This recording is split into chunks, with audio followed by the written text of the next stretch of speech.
Opa, e aí, tudo bem? Aqui é o Diego do Black Fox. Eu sou ilustrador e eu ajudo profissionais e estudantes a obterem resultados de anos de estudos sem que eles percam tempo com exercícios errados. No vídeo de hoje eu vou responder a seguinte pergunta.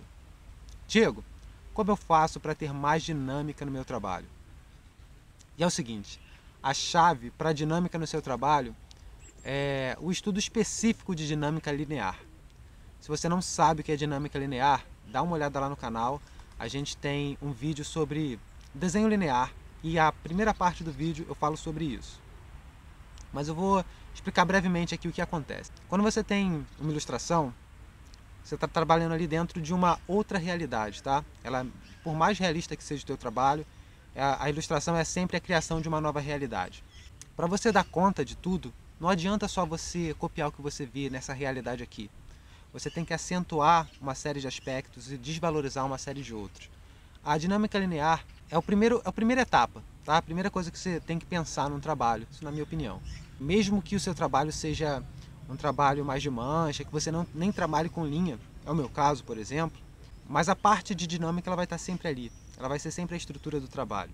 E é o seguinte, você vai ter um conjunto de linhas abstratas que elas vão funcionar como se fosse uma armação estrutural por baixo de toda aquela representação, seja realista, seja abstrata, tá? Quando eu digo abstrato, é de nascimento abstrato. É daquele realismo que vem de uma abstração, tá?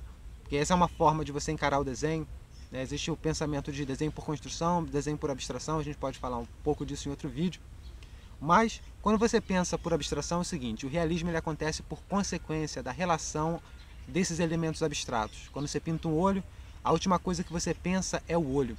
O que você pensa é a relação entre os elementos mínimos dessa gramática formal, cor, linha, tom, valor, que por consequência vão gerar a representação do olho. Então é o seguinte, o estudo de dinâmica linear, você vai fazer uma análise, primeiro de que tipo de linhas você vai ter ali, linha tensa, relaxada, linha fluida, uma linha mais longa, linhas mais curtas, e você vai fazer uma síntese do desenho de forma linear, tá? Buscando principalmente movimento, tendo sempre em mente que o foco daquilo ali é movimento. Você não vai desenhar olho, nariz, mão, boca, perna. O desenho ele é basicamente abstrato. E o que você está pesquisando ali, o que você está tratando ali naquele momento, são as relações de tensão entre essas linhas. Quando você trabalha com ilustração ou desenho, você está dentro de um campo visual. E cada elemento que você insere no campo visual vai exercer uma relação de atração ou repulsão dos outros elementos que estão em volta. Você pode tomar, por exemplo, um trabalho aqui do Kandinsky. Tá? São um conjunto de linhas abstratas, mas o que está em foco aqui na pesquisa é a relação de tensão e repulsão entre elas. O Arheim chamava essa força de força psicológica. Tá? Então, por isso que uma composição, as coisas são todas muito amarradas, tá? As relações são todas interdependentes. E se você tira uma coisa de lugar, isso vai afetar todo o resto. Porque elas estão dialogando ali, tá? Elas estão se relacionando e por isso que é sempre complicado quando o cliente pede uma alteração quando você já está numa fase ligeiramente mais avançada do trabalho. Porque não é só inserir um objeto ou remover. Você vai ter que pensar quais consequências essa inserção ou remoção vai ter no geral da ilustração. Então é isso. Quando você está trabalhando com um modelo vivo, por exemplo, você vai traçar esse conjunto de linhas abstratas e você vai escolher uma linha para ser a linha regente desse conjunto de dinâmica linear. E essa linha você vai acentuar o movimento dela. Você vai acentuar de outras também, mas dessa principalmente, né?